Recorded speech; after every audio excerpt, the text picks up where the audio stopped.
Let's go, Bree. All right. Hi, everyone. I'm going to flip through and see everyone's faces. Hi. Good morning. Thank you all for joining me today. Like Rashana said, I am Bree the Goddess. I am a multitude of things. I won't say I'm just one thing because I do a lot of different things. I am a hoodoo practitioner. I have been practicing for around 6 to 7 years now. Although it's always been something that has been in my nature and personality. I joked around with Rashana and Leah this morning. We were talking about altars, and I was like, I think I kind of always had an altar of some sort, even when I didn't know what an altar was. So if there are some of you who feel the exact same way, or just feel like you don't know what you're doing, or you don't know if you're doing, or if you don't know exactly what you're doing, just know your practice is your practice, and that's what's most important. It doesn't have to look a certain way. It doesn't have to seem a certain type of way. It doesn't have to sound a certain type of way. Is whatever your practice is your practice, just that. So today we're going to be talking about some ancestral healing, and most importantly, with ancestral healing, we cover veneration. And so for those of you who don't know veneration, we're going to get into some defined definitions of it, and also we're going to talk about some of my personal experiences with ancestral veneration. I have a couple of examples for y'all. I got some resources for y'all at the end of it. If you want to follow me on Instagram, it is at Bree the Goddess. It will be on the slideshow as well. I also have a business Instagram, is Jan Van Jane Wellness, and I'll send you guys the research for that too at the end. But I'm super excited, and I'm so happy to see everyone, and so glad that you guys can join me this morning. Super excited to get started. And big thank you to Unity and Healing for even having me to do this event. It's most gracious, and I'm just honored to be here. So let's see. We can get started. Are you guys ready to start, Leah? Just give me a little thumbs up. Okay, cool. Sliding over. So who are my ancestors? Let's get into these words that may have meaning to some of us. These words may absolutely look like a foreign language, and in some ways they are. So ante is a Latin prefix for before. Some of my medical students, you may covered this before. The ante is before, and the citere is to go. So when you combine those two, that's how we got the word ancestor. It's before to go. So this is, they came before us and now they have gone. And so that's how we tied together ancestors.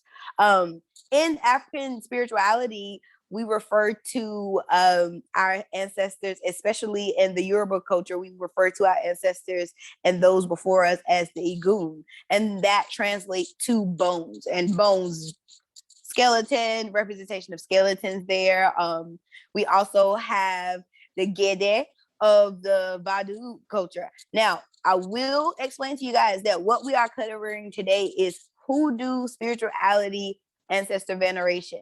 I am not an initiate of voodoo. I do not practice voodoo, and so therefore I will not cover the voodoo ancestral veneration, just to clear everything across the board so there's no confusion. I respect the practice. Think it's very beautiful. I am just not an initiate.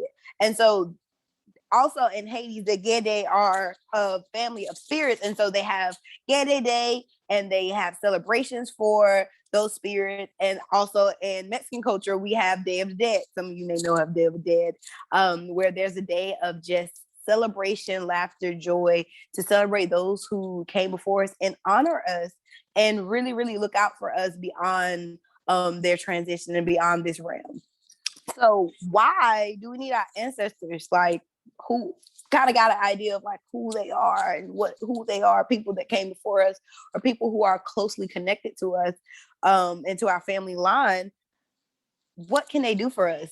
Ancestors will do exactly whatever it is they want to do for you, honestly. But they can provide guidance, they can provide wisdom, they can provide messages to help you.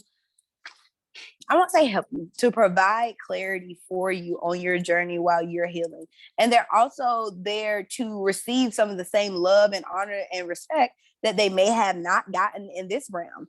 And the most important thing is, guys, through ancestral veneration, we are honoring those who have passed, but also remembering them helps them not to be forgotten.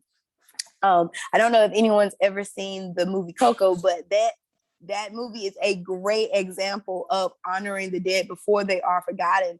And they really, really look out for us in whatever realm you believe in, or whatever practice you believe in. They look out for us beyond beyond life. So important to know where you came from. All right. What is ancestral veneration? Ancestral veneration is honoring and showing adoration for your loved ones who have transitioned. I'm just going to read through this, but I almost basically said this. In the practice of hoodoo, ancestral veneration is a major component to protection, abundance, and healing the bloodline. And guys, shadow work does not heal your bloodline. There's a lot I've seen recently, and I don't know if it's the uprising of TikTok or social media in general. I've seen a lot of confusion with what shadow work does for you and your family, and what ancestral veneration does. But to heal your bloodline, you must practice ancestral veneration. Your shadow work is for you and to heal you and your trauma, and so you won't pass on those traumas through yourself. That's breaking generational curses. Ancestral veneration heals the bloodline. So that means if there's something like a sickness in your bloodline, or there's something like let's say if you have a narcissism disorder that's in the bloodline, like it's been, you can trace it. My grandfather had it, my uncle got it, I got it, my son has it. You can see those things manifesting in different people in the same way. That is a sickness in the bloodline. And so through your ancestral veneration, you help heal and honor those who have passed on, so that the rest of the family can grow in abundance and in a wealth of just appreciating life as it is. Ancestral veneration help heal those before you, bottom line.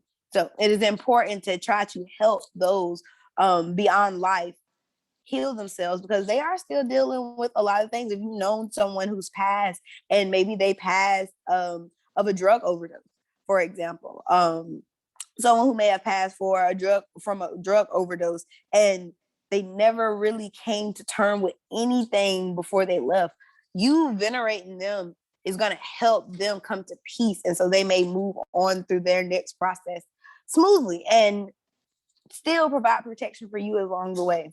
So that's really important as well. What can I communicate? So I get this question a lot. I absolutely forgot to mention in my I guess my somewhat of introduction, I am a diviner. I read tarot, oracle. I am a medium. And so I get a lot of questions from my clients about how I can communicate, or what am I supposed to talk to them about? Like, especially for you guys who are beginners, I get that feeling of, man, I don't even know these people. You know, I just found some pictures in the basement. My mama told me who this was. My mama told me who this was. I don't know how to talk to them if I don't know them, or some that may have passed before you gotten to know them. Maybe a great grandmother, or a great grandfather, or a great aunt, or a great uncle. There are so many ways that they will communicate with you that you don't realize. And so here are we going to go over those things. So you can ask for protection. We have to have protection, guys. That is something that is absolutely necessary for you, especially if you have children, especially if you're in a committed relationship, especially if you are buying property, especially if you are investing your money. Protection is needed, not only for this realm, but from other realms too. You have negative entities that will leech on you or your family or your loved one if you are not protected, because you are out vulnerable. So one thing we can honor our ancestors for and ask for is protection, and they graciously will provide protection. I remember my first time, and I'm just giving an example, that I remember my first time driving a car. I did not want to get my license at all, guys. I completely begged my parents, like, no, can I just wait till I'm 18? I don't want to drive. I don't want to drive. I don't want to drive. And they were like, no, tired of taking you everywhere. You're getting your license. So I'm like, cool. was the day of homecoming. It was my first time driving my car to school by myself, and I crashed my car. And I crashed my car on my family's land. I crashed my car on the road that I lived on. And my school was not far from where I lived, but I was trying to dodge a rabbit. I'll never forget. I was trying to dodge a rabbit, and I swerved off the road and flipped my car. I was completely fine, no scratches or anything, but I remember in that moment of just feeling the sense of someone I knew, someone I didn't know protecting me, you know? And before I got into the car that morning, I always go see my grandmother, who also is a hoodoo practitioner. She's been really, really low key for a long, long, long time.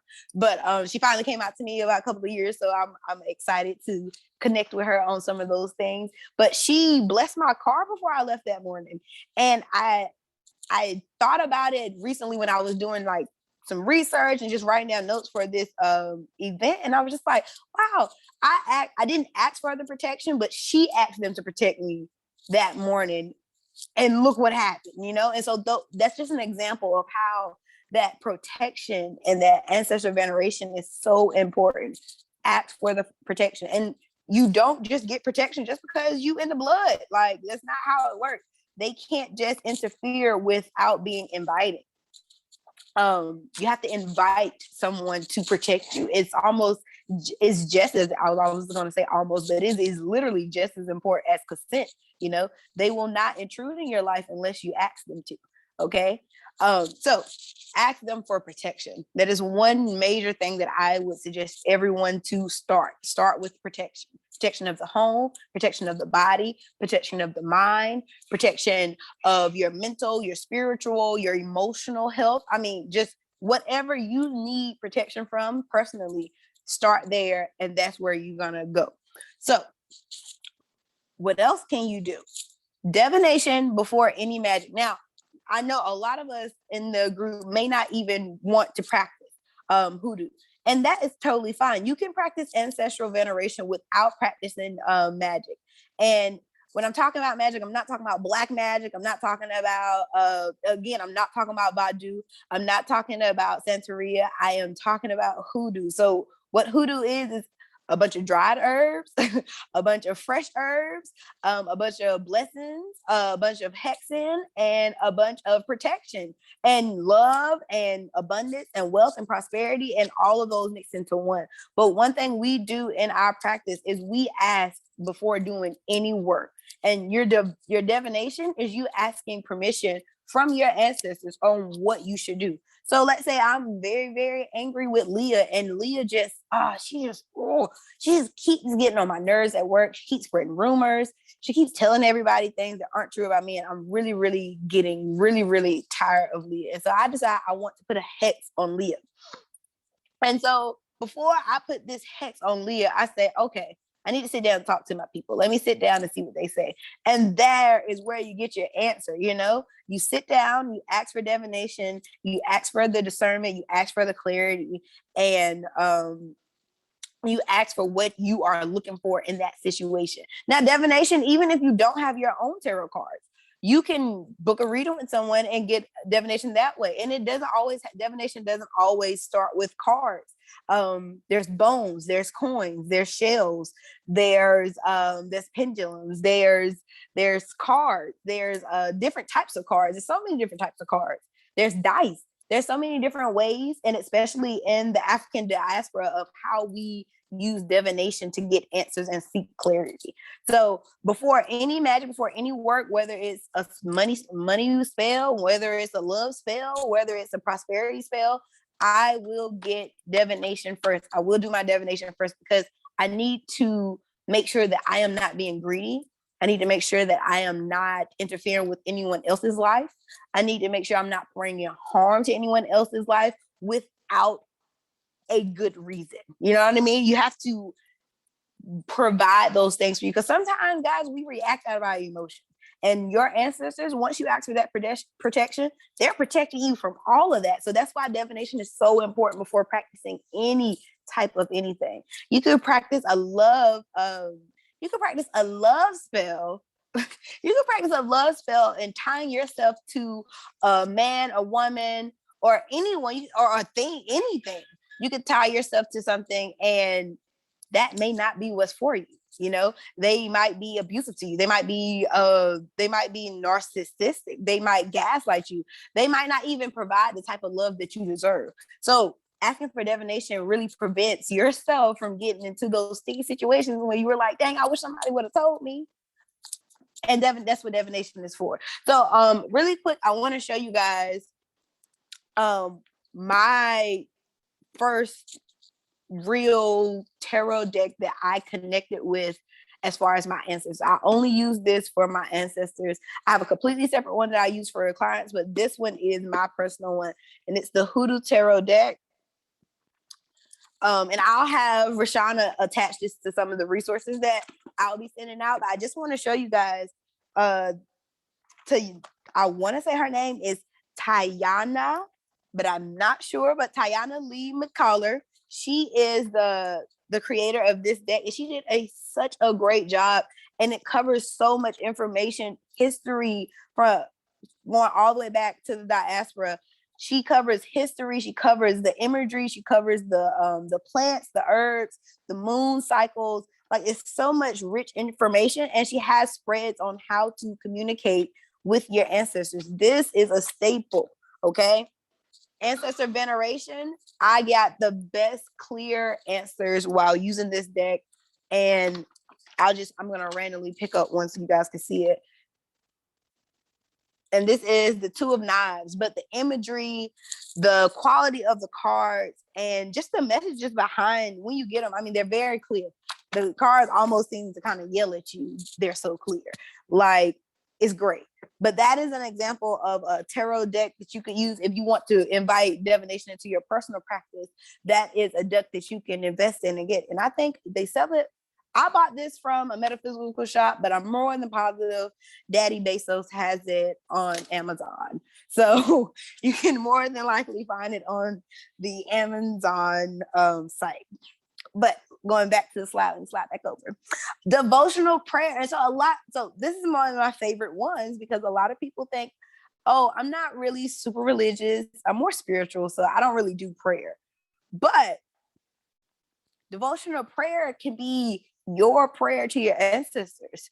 And I truly advise everyone to have a conversation with your ancestors every day. Just check in with them, just like you would any higher source, God, Allah, any higher source you would check in with devotionally. I completely advise to do the same thing with your ancestors, because you never really know what's going on their side, if they need something from you, or if you're needing something and you don't even know you needed this, and they're like, hold on, today you might need to take a mental health day.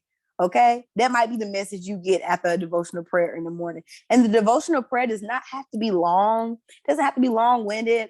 It doesn't have to be so very detailed and specific. You're just checking in. Continue to ask for protection. Continue to ask. And sometimes I ask for forgiveness because I know sometimes I don't always listen to my ancestors. Let's be honest. I don't always listen to them. I don't always listen to them or my spirit team. And so sometimes I will say, let me ask for forgiveness for the things that I will do and the things that I already have done that have not aligned with my higher purpose. And so including that into your devotional prayer and including a part of yourself into that devotional prayer while you're talking to your ancestors is so, so important, because you develop a relationship with them. Talking to them daily, praying to them daily, you develop this sense of, I'm talking to somebody and I'm getting answers back. And sometimes you will get answers back and it might seem almost immediate and it might seem a little scary, but listen, those are those intuitive answers that you are looking for to lead you through your path. And also you can communicate healing for the bloodline. Again, I mentioned an example of you seeing something manifest in so many people in your family. You're like, dang, how is this happening? The whole bloodline is affected by this. And you can ask for healing for the bloodline right there. Ancestors, what can we do to heal the bloodline? How can I help you heal the bloodline? What is my step? What is my role in healing the family bloodline? A lot of you guys, and especially for our parents. And I know not everyone is a parent and not everyone wants to be a parent, but for our parents, healing the bloodline is asking specifically, what's your role in healing the bloodline is so important, because sometimes your ancestors will reveal to you things about your child that you wouldn't even know, and they will reveal certain things that's going to happen to your child and you can be prepared for. And so that right there is a step of healing your bloodline that's so important, because they specifically provide extra protection over your children. Example I'll give from healing the bloodline, asking for healing through the bloodline, your role. I had a client that she came to me for a reading, and that is exactly what she wanted. She wanted to know what is my role in the healing for the bloodline. And she is she is literally carrying a priest in her family. And so it is her job to guide and direct this priest back into their rightful era and their rightful place in the family bloodline, because it's been lost for generations. She could trace it back, but she was like, wow, it makes so much sense now in the way the child acts, the mannerisms, the messages they give me, the inspiration I get from them. It makes so much sense. And now she has that idea in her head, just in case. And it may not be something the child's interested in, but you already know in the back of your head, okay, I know why these things are happening, because this is this. And so that's very important for communicating. So those are just a couple of examples on how or what you can communicate to your ancestors. Okay, now this is one of the probably my favorite slides now, because how do I find my ancestors? And I know there are some people who may be adopted. There are some people that just may be estranged from their family and haven't heard from their family, or some people who just may have come from a line of people who don't talk about the past. There are ways to find and call on your ancestors. The number one thing to do is call them out. Really, really, really call them out. That's the number one thing you need to start with. Call upon them and invite the elevated ancestors. You want to make sure you're inviting the elevated ancestors, the known and the unknown. Because no, we don't know all of them, but you can call on the unknown. You can ask the elders in your families for names. Write them down. Write them down. Okay, it's very important, because you will forget.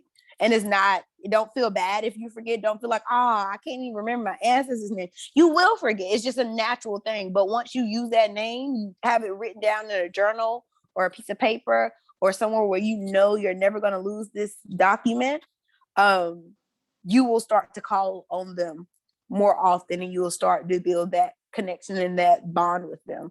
But ask the elders in your family. A lot of the time, they will not be willing to tell you a lot, but you will be able to go and find out information just based off their response. Look for old pictures, old records, old family heirlooms. I have went as far as to going to the Register of Deeds in my hometown to get death certificates. It's just some stuff that I'm willing to do. Meditate and ask your ancestors to reveal themselves, which is where I started, because at first I didn't think anyone, for whatever reason, when I first started, I did not think anyone that passed recently or in the past or in my lifetime was an ancestor. So I just sat down and was like, all right, whoever is an ancestor of mine, please reveal yourself to me, which was a mistake, because I didn't ask specifically for my elevated ancestors, for my known and unknown ancestors. I just asked for anybody that's related to me, or anyone that's cared for my family, or anyone that's close to my family to come and show me what's up. And so a lot of things popped up for me, and it was really hard to discern, okay, what's true and what's false.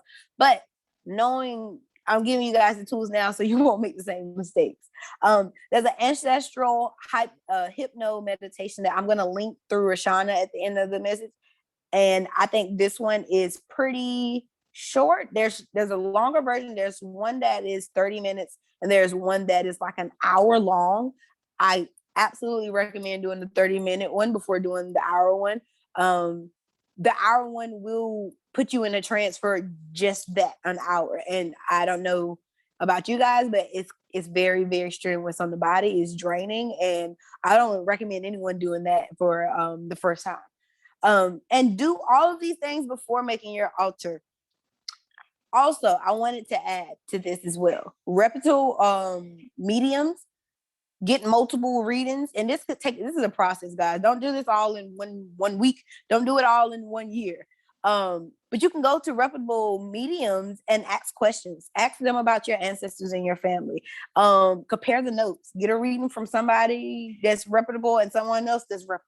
You know what I'm saying? Compare the notes. See what comes up in those readings. Make sure you take down notes of anything. I've went to mediums and they've told me about people who I didn't know about, but then when I went and asked my grandma about, she was like, "Oh yeah, I know about that." And I was like, "Whoa, oh, why didn't nobody tell me about it?" And she was like, "Oh, we kind of forget things like that." And that's the point of ancestor veneration again, to not forget those who have came before us. I also wanted to add that not all of our ancestors are our blood ancestors. There are companions ancestors. I have one ancestor who was my paternal great grandmother's best friend. And I mean, they were like this. So naturally, she cares for my grandmother's family just as she cares for her own. And so she protects and looks out for her side of the family, but also her best friend's side of the family as well. So you have companions, you may have martyrs, you may have old heroes, you may have people who were married into your family. So they're not like directly in your bloodline, but they are a part of you. Those are the ancestors that will help you with protection. Now, those are not the ancestors that you will call to help heal your bloodline. That's very important. So difference, you call your direct ancestors to help heal the bloodline, and you call on your elevated ancestors to help with protection. So just wanted to say that. All right. Big one. What goes on my altar? So I'm going to start this by saying is you do not have to have an altar to practice ancestral veneration. A lot of people recommend it, and I would recommend it as well, but not everyone has the space to accommodate an altar. Not everyone has the time to accommodate and keep up an altar. And I don't recommend getting your altar started if you know that it's going to go years by without it being touched at all, because that will bring some damage on you. Start off, you can use a shelf, you can use a square table, you can use a bookshelf, a bigger bookshelf to space some things out. You can use a wall. I've seen a wall used. You can use your kitchen. You can use a counter in the kitchen. You can use the bathroom. I've seen altars made so many different ways. You can make portable altars now. You can just put them in a little travel size box and pop it out whenever you want. It's just whatever you're called to do. What goes on your altar? Names. So you do need names, and I recommend writing them down on a white paper. Even if you don't have a last name, it is okay if you write that name down on the altar. They know you, even if you don't know them. They know you. So they come to you because they know about you. Just in case you may think, oh, well, how are they gonna know if I don't write their last name? They know who you're talking to. So write those names down on a white piece of paper. I keep a journal with my ancestors' name on it. I just find it easier that way. And when I learn about new ones, or if I want to write about something, I have it all in that same journal. But it is a white paper. Reason why white is because white shows purity, innocence, and protection. Old pictures and family heirlooms. So very, very important. You do not want to put a picture of someone who is living on your altar. You want to only provide pictures of that person who is deceased and passed on. You don't want to put someone who's living on that altar, even if it's you, if you are included in that picture. I would go as far as getting a copy of the picture or getting a picture photocopied and cutting out yourself or whoever else is in that picture, then maybe finding something to put it on, like a poster or a frame or whatever works for you, and then having that on there if that's the only way. Obituaries. I don't know if it's just me. I grew up in the South. I'm from North Carolina, and my entire life, every Black person's house that I've ever went into had some type of obituary stash. even if it was out in the open or in the bedroom, they have an obituary stash. That is a form of ancestral veneration right there. So again, to show you, the hoodoo is more of a cultural thing than people realize. Even if they are stark Christians, you know, they don't know, why are you doing this? Because I saw my mama do it. Oh, well, you didn't know your mama was practicing hoodoo, you know? So that Hey, is, Bree, really quick yes. to intervene. And I'm so sorry if this throws your flow off, but No, yeah, no. why don't we want pictures of ourselves on altars? Because you haven't passed. And You haven't passed. like, what could that do? Like, it makes sense. You and it's more so you don't want to put that energy out there. So you don't want to take yourself away from this lifetime before you're done doing what you need to do, or before you're called away. It's like almost like foreshadowing, you know how like again, in a lot of the hoodoo culture, superstitions are really, really, really, really big. And you know how, I don't know, I grew up with a family graveyard on the church. And so we weren't allowed to play anywhere near the graveyard because you don't want that energy on the kids. And my grandma would say that you stay out the graveyard unless you want to be in the graveyard, you know? Because it's not a place to play, and you're vulnerable as a child, and you should only go with protection. That is another very important thing, just in case you guys have kids or anything. Don't let them go to the graveyard by themselves, because they are the most innocent and vulnerable thing in the world, and anything can attach themselves to them in that moment. But yes, don't put yourself on your altar, or a living thing. Now, if you want to create a personal altar, that is completely different. But your ancestral altar should be just ancestors. Personal altars are completely fine, but your ancestral altar should be only dedicated to those who have passed and are no longer with us. Clean water. So by clean water, I mean a clean field. So you don't need to see any little disparities or any little minerals, anything. I have a example here. This is a glass of water that I would put on my altar here.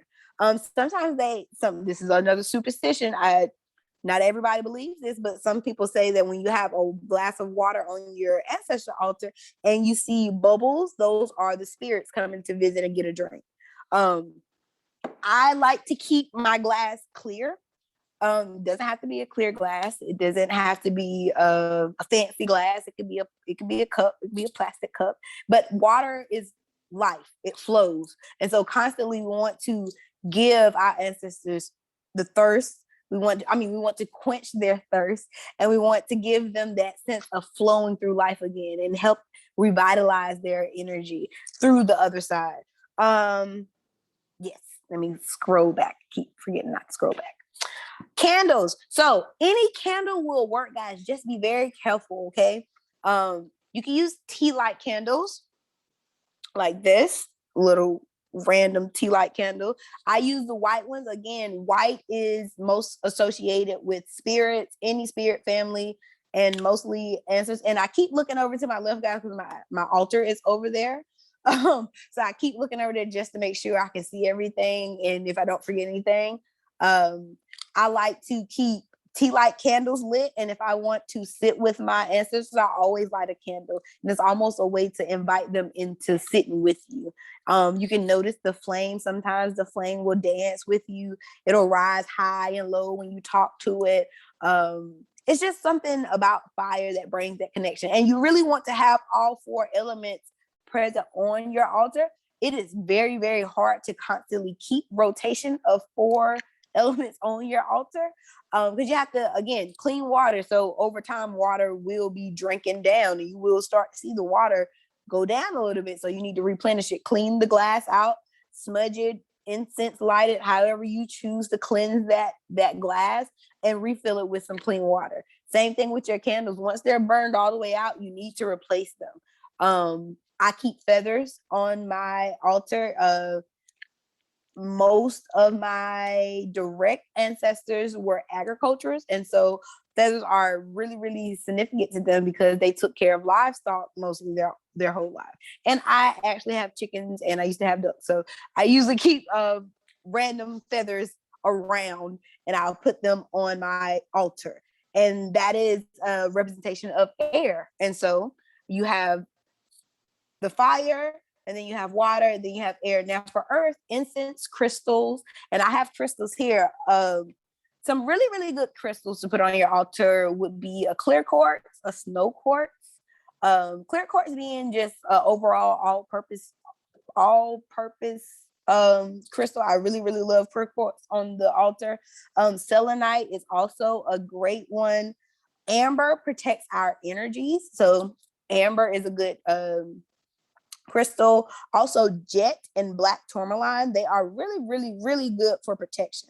And they're very powerful in the way that they break evil and negative entities very, very quickly. So jet and black tourmaline are those. And I'll put these in the resources, guys. So if you don't remember or you want to take notes, I will put them in the resources.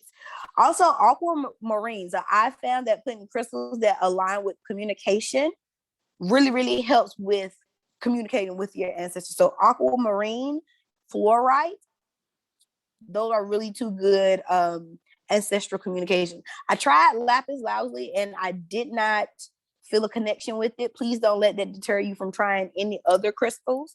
Again, play around with it. This is your connection with your ancestors. I can't tell you how to put together things. These are only recommendations. So if you don't see these necessary, you're like, oh, I'm just gonna put what I want on there. Please do so. Please invite that playfulness into your journey. Money. So this is important as well.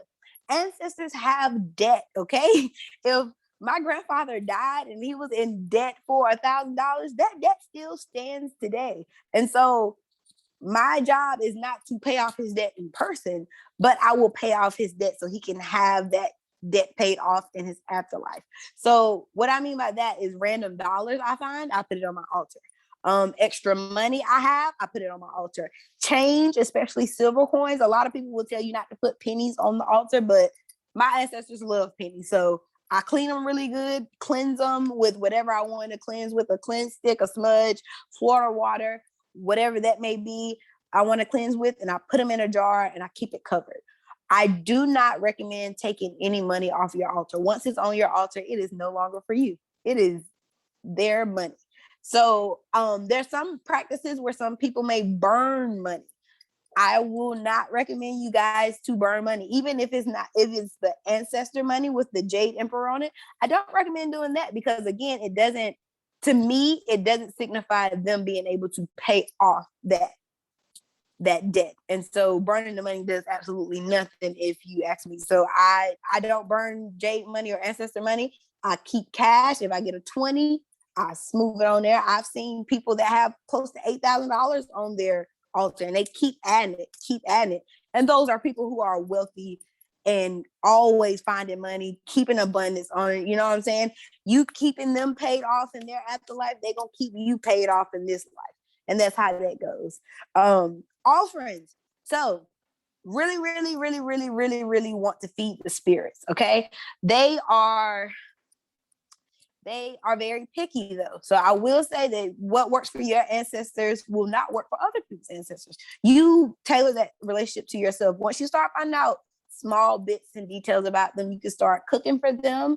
Whatever you're having for dinner, give them a little plate on your altar. Watch the food. You don't have to throw it away. I know some people are like, oh my God, you just leave the food out there all night. Oh my gosh. I leave the food overnight, and in the morning I'll go and I'll check it, and it doesn't seem to be messed up or molded or anything, and then I'll just discard it. Fruit, they love fruit. They love chocolates. You can also do cigars, tobacco, especially. You can cleanse with cigars and tobacco as well. You can leave little shiny things, little antiques that you may found that remind you, like, oh my God, my grandma would love this. Buy it, give it to her as an offering. One of my ancestors really, really, really loves chocolate, but he really likes Belgian chocolate. And I can't afford Belgian chocolate all the time. So that's like something that I get him for his birthday. You know, I don't try to keep Belgian chocolate on deck for him. I'll get it for his birthday and we'll celebrate his birthday on the altar. We'll sit and I'll light a candle and I'll pray and I'll present him with the chocolate. And that's just something that you could do to build that connection with your ancestors as well. Of course, they want to celebrate their birth, their solar returns, even though they're not here. You are still celebrating and remembering them, and that is helping them not to be forgotten. Um, Another offering, some people buy actual gifts for their ancestors during the holidays, birthdays, Kwanzaa, Christmas, Hanukkah, whatever it is you want to give them a gift for, you can give it to them and put it under or around the altar. Now, whether you're going to use the gift or not, I wouldn't buy anything that I would want to use myself. Leave it for them, you know.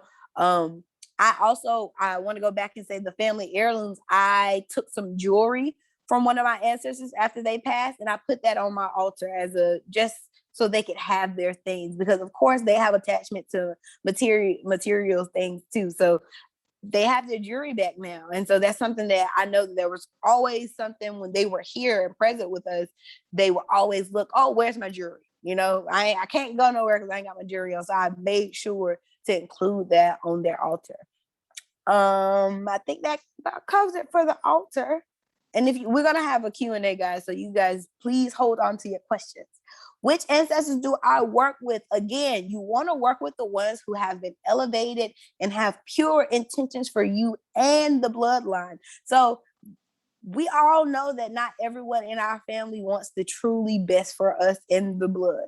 Okay, so you have to use that discernment. Don't always try to call on someone just because you remember, oh, well, you know, she was my great ancestor. So, I said ancestor, great aunt. So she was my great grandma's sister. So maybe she'll help me with this.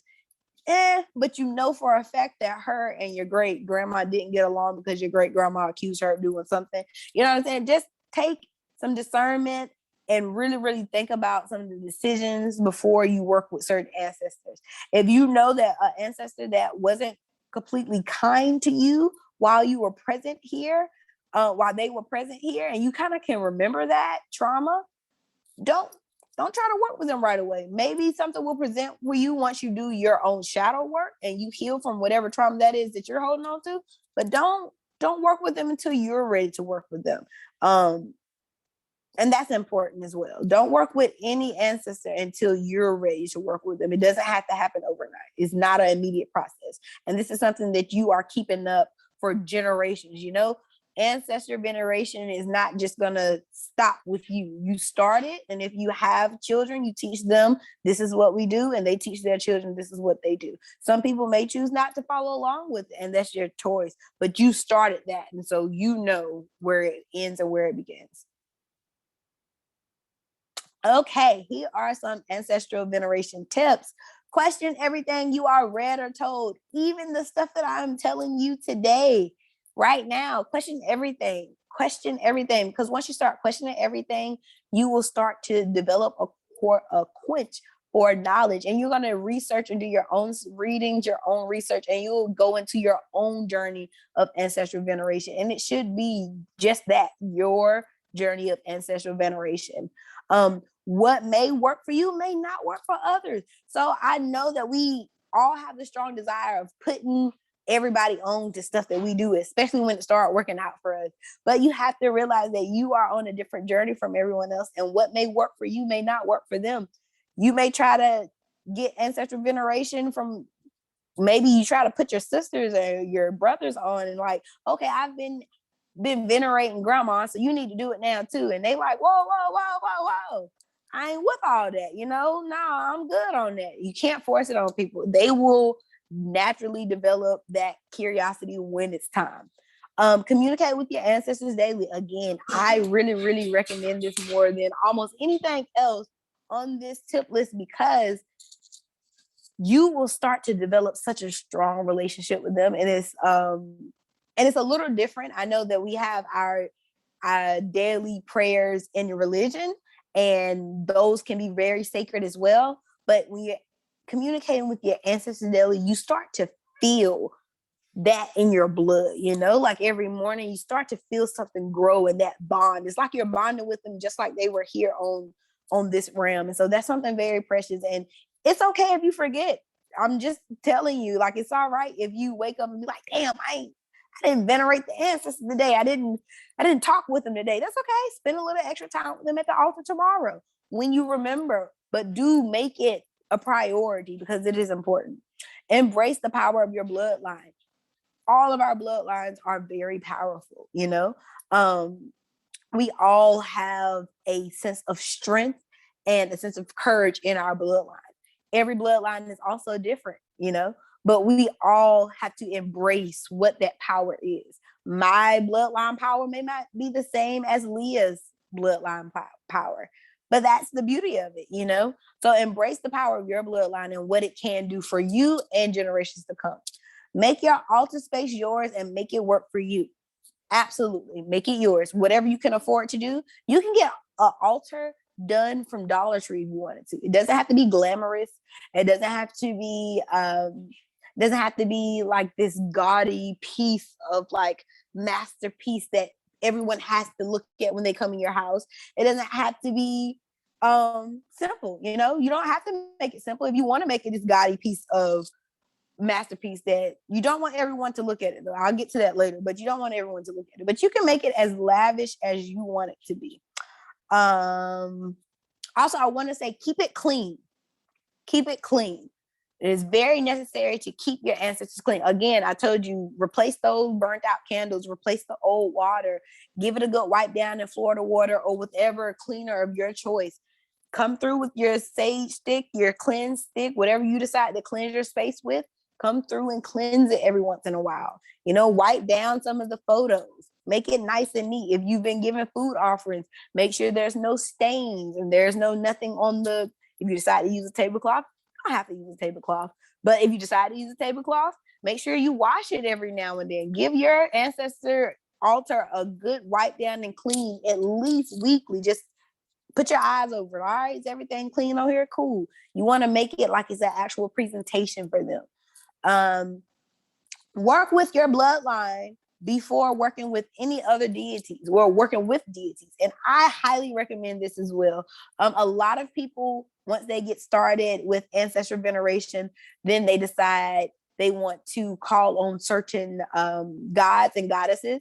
And you can't really, if you don't get to know your bloodline and your magic and your power that's in your DNA, it's going to be really, really hard for you to work with other deities because they can trick you and they can curse you and they can keep you because you're in a vulnerable state, you know? So learning yourself and going through that journey with your family and your bloodline and your DNA and your spirituality is going to help you. And once you're ready to work with other deities, you can. It's not necessary either. You can just stop right here and at ancestor veneration. But I would highly recommend working with your bloodline a long time before starting to invite other deities. And you should absolutely keep your altar separate. If you do decide to work with other deities, don't try to push your ancestors into another deity space because the deity is always going to be stronger than your ancestor. And that weakens your ancestor, which weakens your bloodline. So keep that very, very, very, very in the front of your mind with ancestral veneration. Ask for guidance and protection. Again, it is not given to you. It is not a birthright.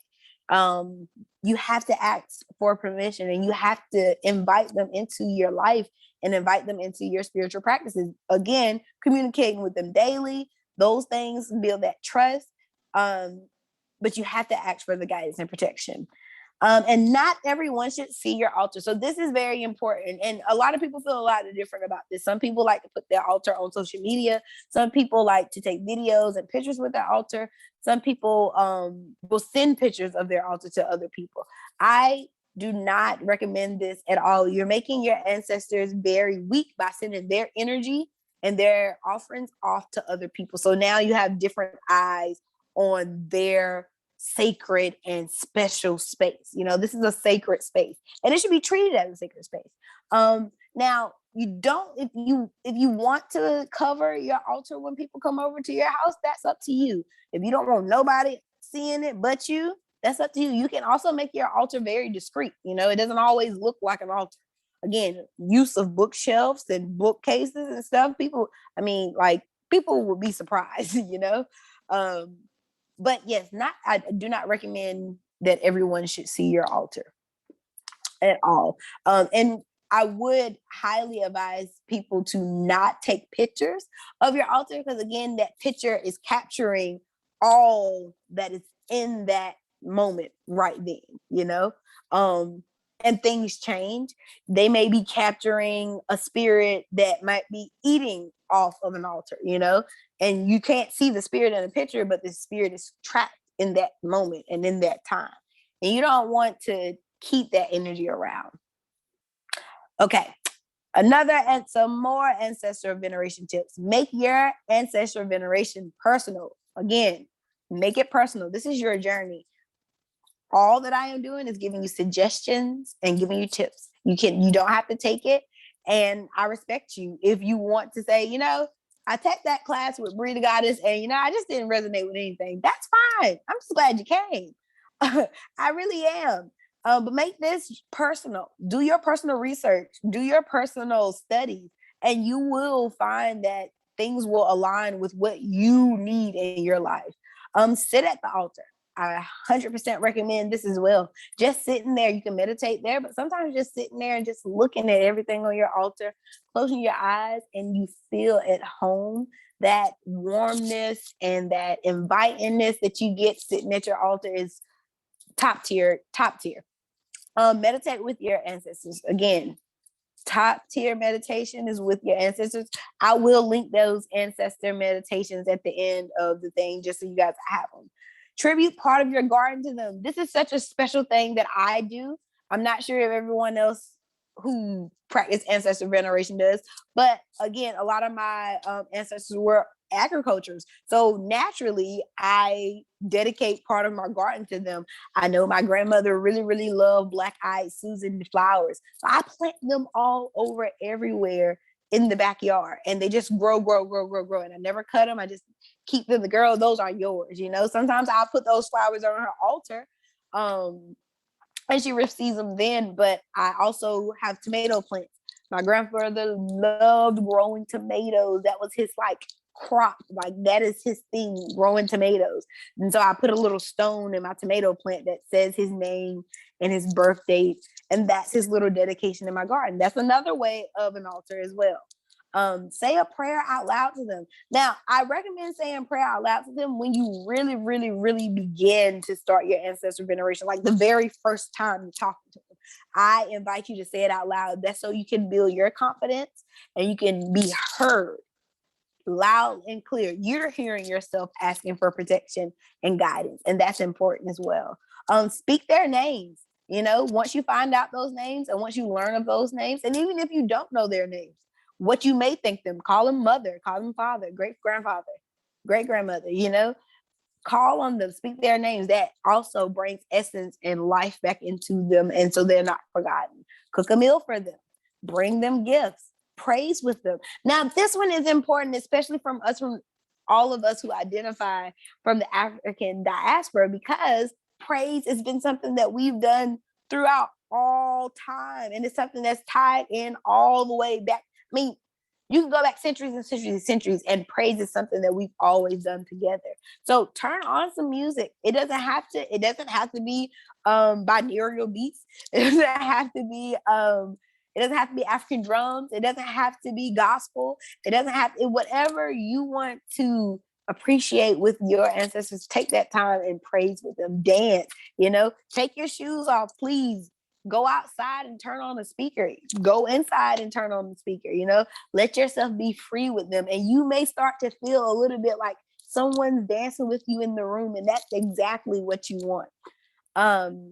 Express gratitude and love to them.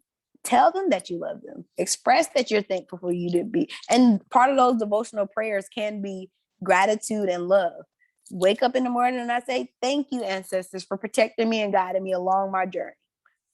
Simple as that. That's a prayer. Pay attention to your dreams and intuitive messages. They will pop up. You will see the messages. You will see 333 at 3:00 in the morning. You will be driving across the country and see this big sign that says something that your grandma used to say to you like 10 years ago. And those intuitive messages are sent for a reason.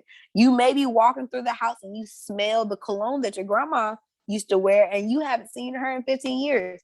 Those are the intuitive messages you want to see. They're giving you messages. Listen to them. Okay, that's about wraps it up, guys. One more thing before we close out. Yes, you can put alcohol beverages on your altar. If you know that your spirit, that's kind of why they call them spirits. If you know the spirits like to drink and be merry, give them the drink and let them be merry. Also, cannabis, tobacco products, whatever their vice was, honor them with it. Put it on the altar. Partake with them if that is your choice. I drank with my ancestors. They enjoy it, you know? So no judgment. Make this journey your own. I'm so, so happy that I was able to present with you guys today. Thank you so much, Bree. So we got a couple more things before we close out. But first, I want to talk about our next session with Bree about generational healing. We're going to really get into the nitty gritty of how we can break these generational curses and cleanse our bloodline, like Bree said before. And that'll be not next Sunday, but the Sunday afterwards, July 25th at noon Eastern. We hope to see you guys there. Again, this one was so informative. I have so many questions. I can't wait to get to the because I think my questions alone are going to fill up that whole time. So let's move forward to the Q&A.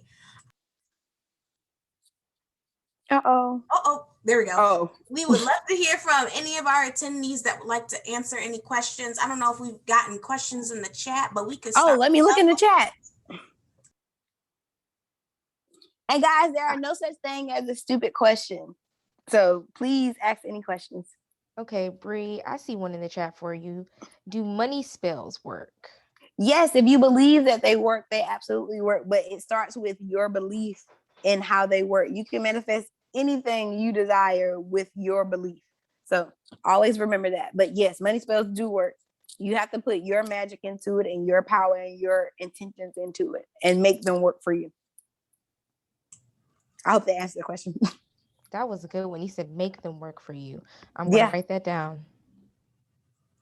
So Bree, like, I have a quick question about like altar space. What is the difference between an ancestral altar and a personal altar? Because I feel like the one that I have just been creating, I didn't know it was an altar until today. I was like, oh yeah, I have an altar. It has pictures of me as a child with family members that have now passed on. And so really, like, does that mean that I have a personal altar? What's really the difference? So that one sounds like a personal altar. Again, you don't want to put yourself on an ancestral altar because you're not an ancestor yet, right? But a personal altar is really your sacred space. This is where you come for your thoughts, journaling, meditation, having a frustrated day, and you just need to pick up a crystal and just, that is your personal state. If you want to go have a drink, this is your personal station. If you're a cannabis user and you need to roll up on the station, this is your personal space to do so. And your personal, I do recommend everyone to have a personal altar, but your personal altar shouldn't be about anything that may distract you from your personal journey with yourself, if that makes sense. Sometimes our ancestors can distract us from our personal journey because we're so worried about, do they have enough food? Is their water clean? Am I lighting the candles? You know what I'm saying? That's a distraction from you personally. So you want to keep those things separate. Does that answer your question? Okay. Hey, Bree. Hey, Mo. Hey, girl. So with that, like, I have a spirit closet and I have like a shelf, and then I have like a small dresser, and I kind of use those interchangeably. I haven't been doing my work though, so we'll get back to that. But then I have like a wicker case beside it. So if I wanted to have a personal one, basically, should it not be in the same space? Should it not be in that same closet for personal and ancestral? I wouldn't say a closet. I haven't seen anything be disruptive as far as them being in the same place. I live, you see my cottage, I live in an open space. So there's no way for anyone to have their own space in my space, including myself. But as long as they are separate, you know what I'm saying? If you got one on the dresser, one on the shelf, that's separate. They just don't need to be on the same plane, if that makes sense. I hope that answers your Okay. question. Oh, this is a good one. I had this question, Kim. got There's a another question in the chat. What happens if you can't get photos or death certificates to learn more about your ancestors? Similar boat, Kim. So even if you can't get those photos, even if you can't get those names and those records, it's fine. Your ancestors know you. They will come to you. You can do the ancestor meditation and you might even see them. You might have already seen some of your ancestors, especially since adolescence. Children see spirits. And so they may have came around you as a child. You may have seen them presented to you in different things in nature. And you may say, dang, it seems familiar. I just have this familiar feeling about this place.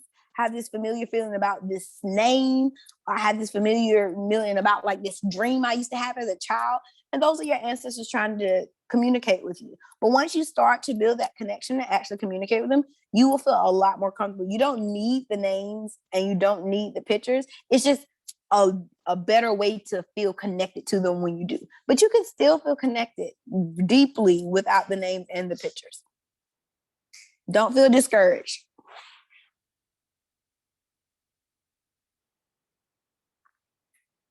Any other questions? I am not in the chat. I don't know how I can get to the chat. How do I? Okay. What happened when I started? I invited ancestors to come sit with me. So I felt my mom, or I would call her, made me come in. I have seen her years. Yes, that is something that happens. When you invite them to come in, they show up because you are inviting them. And it would be rude for them not to show up, you know? Sometimes you may call on them and you don't feel like you got an answer right away. And that's you being impatient because they always show up once you call on them. So you have to be patient with it. But I'm so happy that they were able to reconnect with you and you were able to have that sense of home and feeling again. That's beautiful. It's so sacred. I will say if once you start your journey and you can maybe go to like a nostalgic place that you used to go with someone that transitioned or passed, and you will start to feel them in that place with you again, you know, just like it was when you were a child. I know that's the feeling for me when I go home and I go to my family's land and walk. I can just recall me walking with my grandfather when I was like 2, you know, and I shouldn't remember that feeling because I was 2, but I swear I'm just holding his hand. I'm just like walking barely. And I'm like, dang, I remember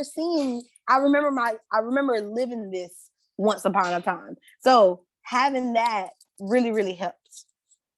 You got something else in the chat. Hold on. I'm not really good with the chat. Oh no, that's cool. I got you, Bree. So okay. Tronda, I'm sorry if I said that wrong, but the question is, I know you said everybody shouldn't be on your altar. So does the type of person they were while alive reflect on them in their afterlife? Sometimes it can, but sometimes people heal in the afterlife and they move forward and they let go of certain things. It is up to you to call on them specifically, you know? So when I said call on your elevated ancestors with the purest intent, use those words. I'm calling on my elevated ancestors with the purest intention.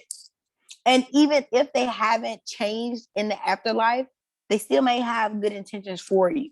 Will they be a little stubborn and a little pushy? Yes. But you knew that before you called on them. Will they be loud and very, very, very upset when you don't follow instructions? Yes. But you knew that about them before. You know? So building those relationships with them and getting to know them again is really, really important for that. So I think that will help you on with that question. Yes, Michelle. So yeah, okay. So I'm from 2 different backgrounds. I am part Japanese and I'm part African American. But on both sides, I have no grandparents left at all. And my mom, she's I can't really get into her with this because she has her opinions and views. So I don't put myself in that position. So it's like so hard because I'm kind of lost. Mm-hmm. So I completely agree with you. My mom is the exact same way. She will not talk to me about certain things.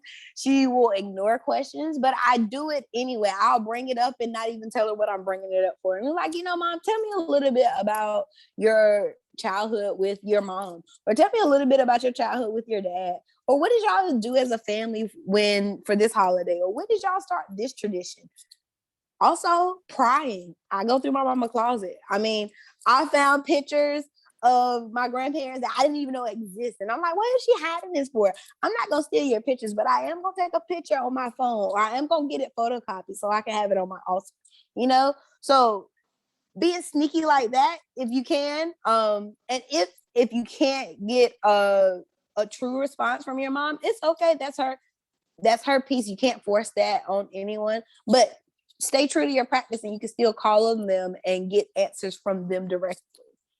Okay, now I started 2 altars because, of course, my grandmother, she practiced, she did meditation. She came over from Japan. She was Buddhist, converted to Catholic. And I've been to every different type of, I went to 7-Day Adventist. I've been to, just you name it. I grew up in different churches with grandparents and family members. But now for me, I'm just spiritual. I just, had bad experience. So now I'm on my own journey. But at the same time, I have one where, chakras and my meditation, Zen. And then I have an altar because I felt like, and it's something that you said earlier today, you do things and you never realize what it was. And then now everything is like coming into play. And it's like, I love sunflowers. I love the smell of jasmine and gardenias. I love yellow. And it's just, I've been drawn to these things for many years, and then boom, all of a sudden. So then something out of the blue, I just was online and what came across the screen, and it said Goddess Ochun. And I was like, and I read up on it, and I'm like, everything that woman is about is like, how is that everything that I desire? So I have an altar for her, but then you said you have to start from the beginning. So it's like, do I take this stuff down, or what do I do? Don't take it down. You can still build your relationship with Oshun. And I think that's beautiful because you were naturally called to her. And I wouldn't take it down. I would still do what you've been doing. Just spend more time with your bloodline, or trying to get more affirmation and more confirmation from your bloodline if you should be working with her, because she is going to most definitely want you to work with her because she's a deity, they desire to be worshipped. They are powerful beings. But she may not be for you, that right. may be something that just you resonated with her story. And that's admirable, so spend time with your ancestors and your bloodline, trying to connect that piece in. Okay. That makes sense? Yeah, I called off work so that I could stay and entwine. That's okay. And please don't feel like you have to take it down, though. It is still something that you may be drawn to, and you still can have that in your home if you feel safe with it in your home. Just spend more time. I would spend more time with my bloodline than I would with Oshun right now before you get everything cleared up. Yeah. I'm trying to find out that bloodline now, and it's just so hard because I can't get nothing. My mom, she's so secretive. I can't go in her house and find nothing because she's so like everything is in place, and I'm like, what am I to do? It's okay. You're gonna. I promise you. When it seems like, dang, I can't get no information, then they will start to just tell you things naturally over time, and it'll be like in conversation, and it'll be randomly, but it'll be appreciated and it'll help you put the pieces together. Thank you for your question. Thank you. Morgan. Hi, Morgan. Okay. Oh, there you go. Okay. Okay, so I'm always thinking about death, what happened to my things after. So when it comes to an altar, is that something we need to put in our will? Because you said that we shouldn't spend the money or do things if we offer them gifts. So if I just up and die and nobody respects the altar like I did, what happens to all that? You can put it in money or you can put it in your will, and you can put it there. You can be buried with your altar money. My grandma wants to be buried with her altar money.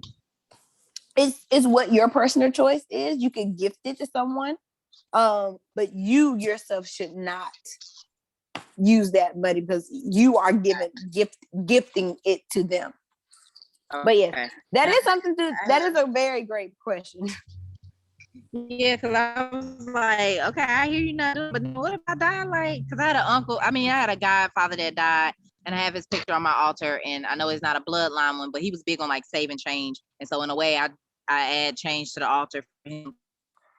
But upon his death, I didn't know about it for some weeks, and I was like, dang, I wish I could have been in the cleanup crew because I think he would have appreciated me having all the change he saved. But anyways, also, do you have separate altars for the ancestors, or is it just like one? Because I myself, like Michelle, I'm gonna have to do some digging or just talk to them in general because I don't know a lot of them. So do I need a paternal and a maternal, or it's just a general one with their names? But so that is a great question. Thank you for that question. That brought up something, baby. So it is your choice what side you would like to work with. Some people choose not to work with their, like, if you did not have a relationship with your father, some people choose not to work with their paternal side. You didn't have a relationship with your mother, some people choose not to work with that maternal side. If you did not have a relationship with either, you can still have a ancestral altar that doesn't deal with your direct parents, beyond them, if that makes sense. I do not have a separate altar. I just have separate sides. So everything is multiplied in two. So I would have 2 glasses of water. One is for my maternal side. One is for my paternal side. I would have the same amount of candles on both sides in front of those waters, same amount of feathers, same amount of crystals, and my money, the money's just laid out. I don't put the money anywhere. You know what I'm saying? The money is just laid out. You can also put the pictures on different sides if you would like. Because again, some people have family history where your maternal side and your paternal side didn't get along. So having those pictures directly beside each other may cause a little riffraff. You know, some spirits still might hold on to grudges, and that's their business. So you could have kind of like a candle or something in between them and then start the other pictures. But you also don't have to put pictures. Names will do. And when writing your names, I would definitely list paternal or maternal. Now, if you don't know, you don't have to worry about it. But if you know if this is your maternal ancestor or paternal ancestor, I would definitely write maybe like a little M or a little P, or maybe like make a little divide letter, just so you'll know. Because sometimes when you are doing some healing with your bloodline, sometimes you're gonna have to call on your maternal side, and you have to get some maternal. You know what I'm saying? You getting into that divine feminine, the women that came before me. Okay, cool. Going to the paternal. The men that came before me. What do we got to work on with this divine masculine as well? What's broken here? What's broken on the maternal side? What's broken on both sides? On both parts? That's the work that we do. All right.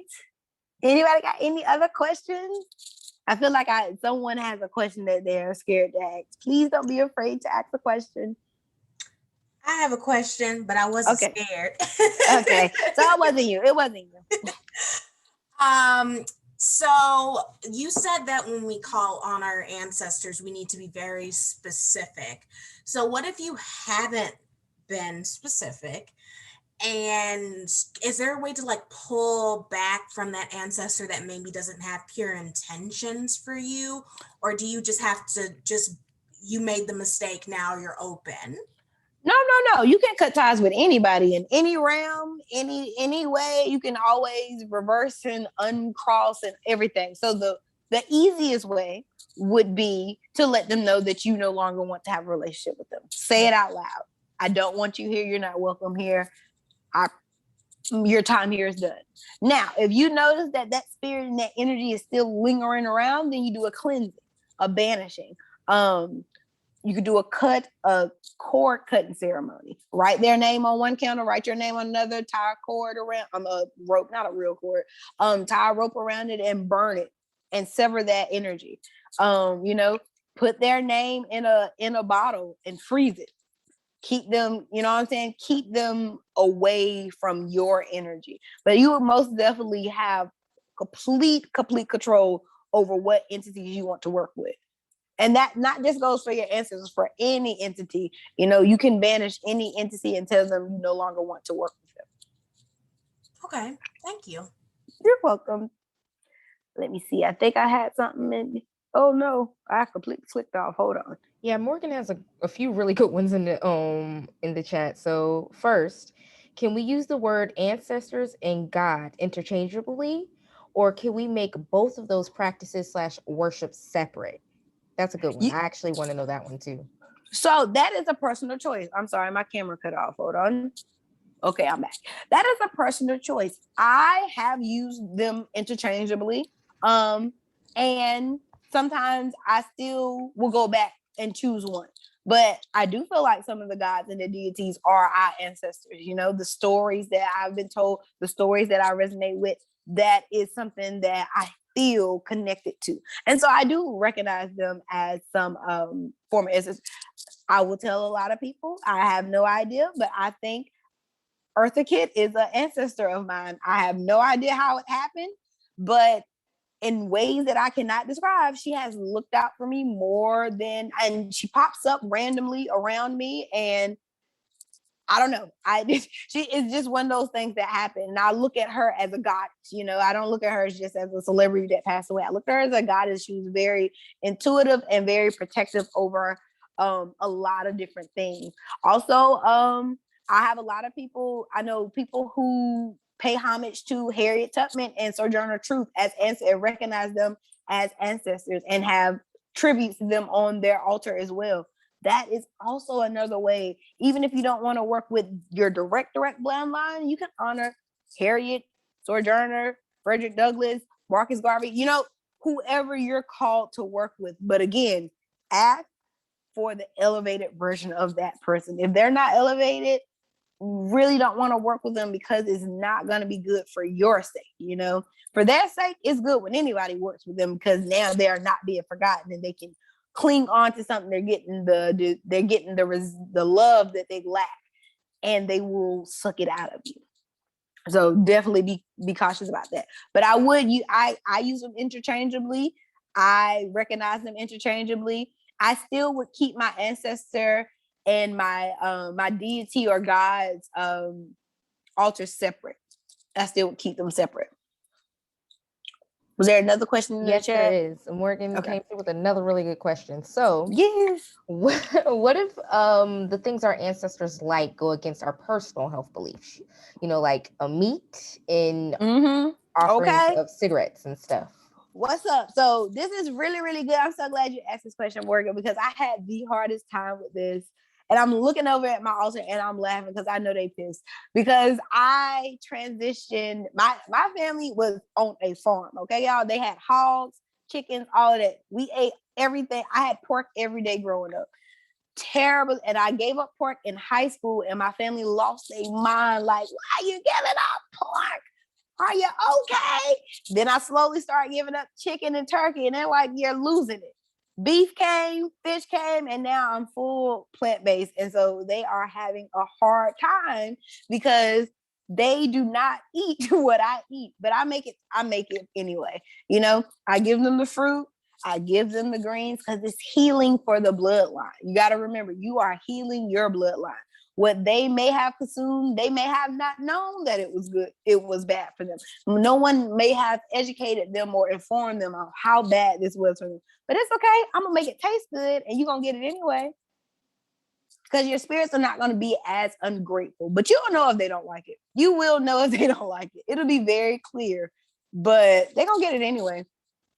And again, for their birthdays and stuff, I'll splurge, you know, do a little pound cake. I might go buy a little pound cake or some chocolates, or, you know, do a little something different. But y'all ain't getting it all the time. We're not doing that. We're not doing that. That's such a good question, Morgan, because like my big grandma, who I communicate with all the time, she's always in my dreams, loved red wine.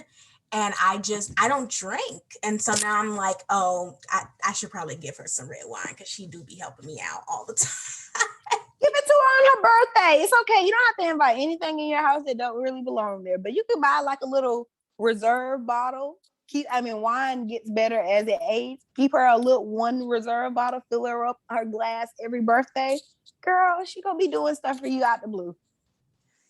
Just give a little sweet. And I felt really bad about this. So I have no problem sharing this. I have one ancestor. He is a cousin of mine, but he was definitely suffering from alcoholism, and I still will have a drink with him. If I am really celebrating something, I will really have a drink with him. And I know that, dang, I shouldn't have a drink with him because he's suffering from alcoholism.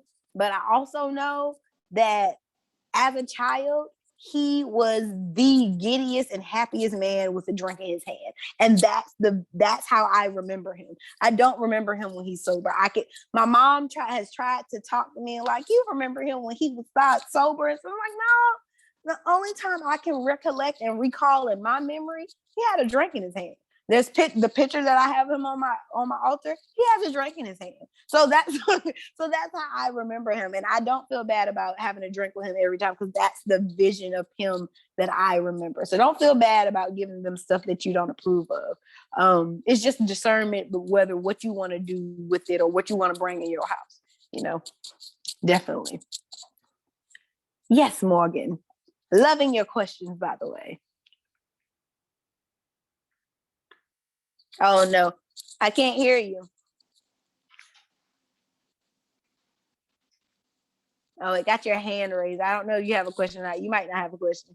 No, I think that's from the old hand raised. I didn't want to take up. Okay. I have one last question, and then I'm done. No, go ahead. I am enjoying these, girls.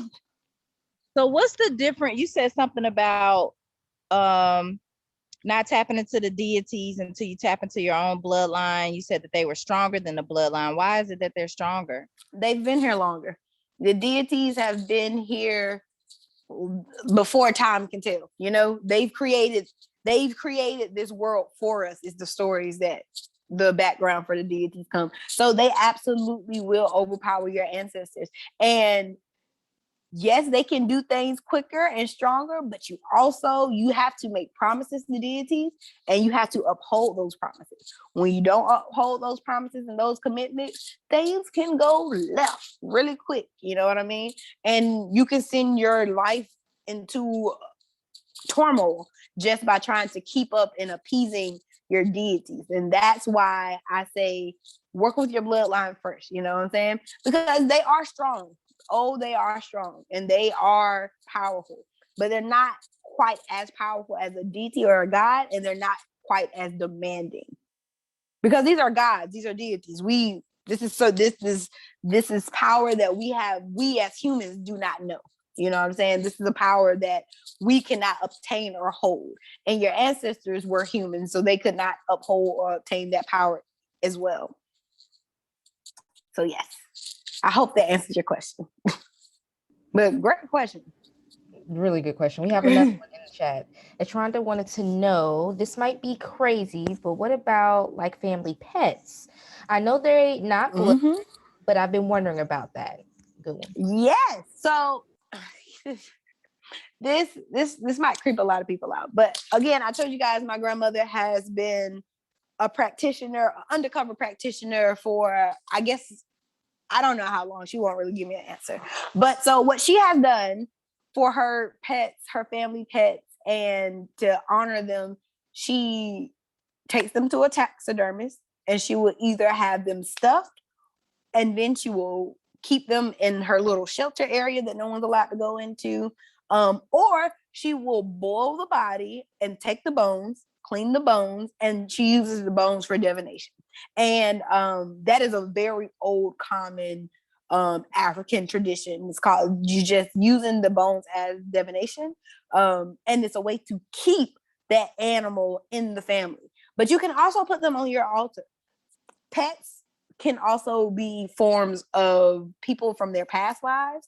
They can be forms of protection, spirit animals. Those things are all, they all matter. And if you feel like a cat or a dog or a horse is actually one of your ancestors, yes, go for it. Put that on your altar. That is your practice. Make it absolutely yours.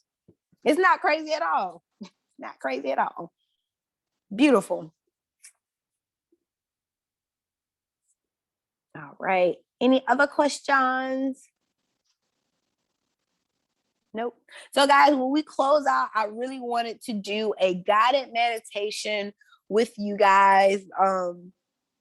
I've always loved doing guided meditations, especially around ancestral work. I am a certified yoga teacher and meditation teacher.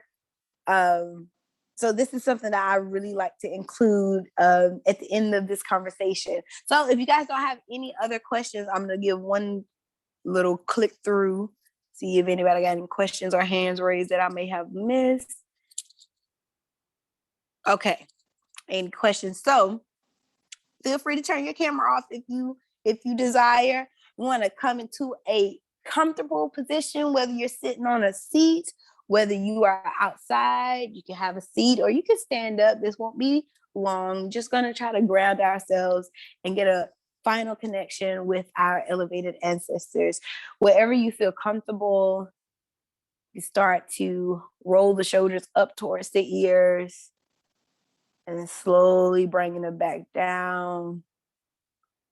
Inhale, rolling them up towards the ears. And then slowly exhale, bringing them down. Inhale, filling the belly. And exhale. Bring in that breath back into the body. We're going to do it twice more. Inhale, raising the shoulders up. Exhale, rolling them down. Beautiful. Inhale, rolling them up. And exhale, bringing them down. So I want you guys to slowly close your eyes once you are comfortable, visualizing a white light. Visualizing this white light. Start to invite your elevated, unknown, and known ancestors into this white light. Slowly repeat in your mind, I invite my elevated ancestors, known and unknown, into this white light.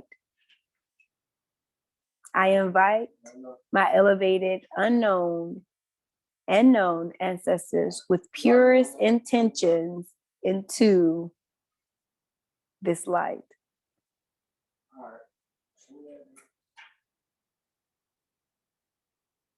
Slowly see what comes up for you. It may be a shape. It may be a sound. It may be a face. Maybe a scent. Continuing to breathe. Connecting with whatever visualization is in front of you. It may be a color. It may be an image of a place that you've known. It may be an image of a place that you've never seen before, but feels familiar. Continuing to breathe. Take in this space.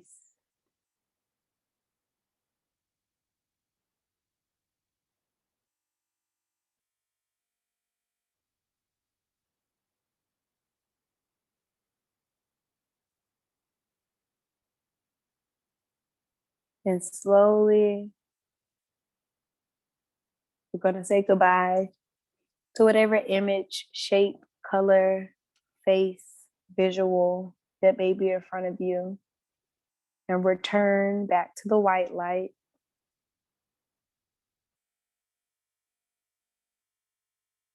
As you inhale with a grateful heart and an understanding, and exhale as you release the frustrations and the worries. Inhale, soaking in the abundance and prosperity. And exhale as we release the poverty and poor habits.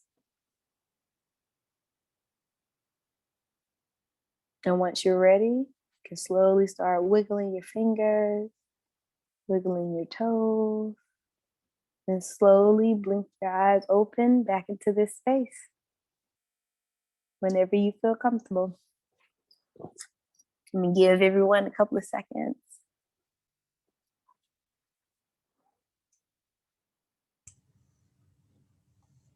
Thank you so much, Bree. That was beautiful. No problem. I hope I speak for other people when I say this has been a fantastic start to a phenomenal series. I learned Yay! so much, and the time that we've been sitting here together, and I cannot wait for the next two installments. I can't wait.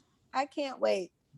So I'm curious, did anyone see anything during their visualizations that maybe new to them, or maybe something that may be old to them, or did they see any colors or anything significant? Okay, so I Rashonda? got this. Yeah, I totally. So this may be a little. I'm sharing it. So I did shrooms a few weeks ago, right? Right. And in my shrooms trip, there was this moment where I sat in meditation. There's always this point that gets pretty scary for me, but I don't know if it's a manifestation of the demons that I personally run from. So with that being said, in this moment, I was like, you know what? I'm not running. I'm gonna sit and I'm gonna embrace it. And I actually want to sit with my ancestors. And in that moment, I remember heating up and everything turning into this reddish, peachish, orangish hue. So I didn't get figures, or I But you got a didn't. color. I just got a color. And that same color, it's just like, I know I have to completely detach. I'm so connected to other things. So I didn't completely detach in that moment, but it started to unveil. It's so unfortunate the shrooms forced me to relax in ways that I can't do naturally. That's But okay. it's just, with that being said, in the same moment, this telling my mind to slow down, being Yeah, present, the reminder. grounded. It was just like, oh, wow, I'm seeing you guys. I'm feeling you guys. I need to take a deep breath and be present. So that's my personal struggle. I don't know about anybody else, but letting go and being present and grounded is one of these loops that I'm working through. So in that moment, I was like, wow, if I could truly be grounded and present, I literally can commune with my ancestors all the time. You'll get there. I promise you'll get there. It's a journey. It is a journey for sure, but you'll get there. Anybody else have anything you want to share before we close out? No? I guess I I'll share. Yes. So what I saw, I didn't really see anything until I gave myself permission to relax. And then, Mm-hmm. similar to what Rashana was saying about just unveiling, like slowly the white went from white to red, and then it finally ended on blue. And I just felt enveloped in this nice blue healing light, Mm-hmm. which was so nice for me. Yay. I'm happy to hear that. Morgan, you have anything to share? No? You don't have to share if you don't have anything. Yeah. I I think it's gonna take me a few times. I was distracted by, I don't know if it'll be in the back or whatever. And Yeah. then she was like, focus on the white light. I'm thinking I'm seeing light, but is this really the light? It wasn't real strong. And then I thought I felt some flickering while my eyes was closed. So I'm looking up at my light bulb in the closet. So I'm gonna just try it again when we get off. That's But okay. yeah, I'm gonna send thanks you for guys letting me sit down and do it. but I would definitely send the ancestor meditation link, and it is something that can be done laying in the bed. It might seem a little more intense in the bed, but it is definitely something that I feel more relaxed all the way in my bed than I do sitting upright. So sometimes that works. Sometimes I feel more relaxed sitting on a bolster. So it just depends on whatever works for your practice. But I do always have the best reactions in the bed. So definitely try it in the bed, and it might be more of I can relax, because this is where I relax. I let go of everything in the bed. Yeah, definitely. But yes, I'm so excited. Thank you guys for joining me. This was such a great, great, great event. Thank you again, Unity and Healing, for having me. And so next week, I'm just going to tell you guys a little bit about what I'm going to cover next week. We are going to be talking. So today we talked about healing your bloodline. Next week, the week after the next week, we'll be talking about how your shadow work affects your generational curses and how shadow work helps break those generational curses. So next week is going to be a lot of fun. I'm really, really excited about that. This is something that I have personally been shadow work. I started shadow work maybe 9 years ago. And I'm 27. So I started my shadow work fairly early, and it scared the shit out of me. And I did a lot of things that I think made it harder for me, because again, I was very young. I had no idea what I was doing. But things really shaped up towards the end of my shadow work, and I kind of like, oh, okay, I'm not in hell anymore. I can put my feet on the ground. I kind of know what's going on now. I can stop crying. But okay, I'm not really done crying. But yes, so we're gonna get into it. So definitely excited to have you guys. Please join us in the next 2 weeks if you can. And if not, we're gonna keep recording it so you guys can always have these resources. So yes, thank you. May you guys go in peace. Enjoy your Sunday.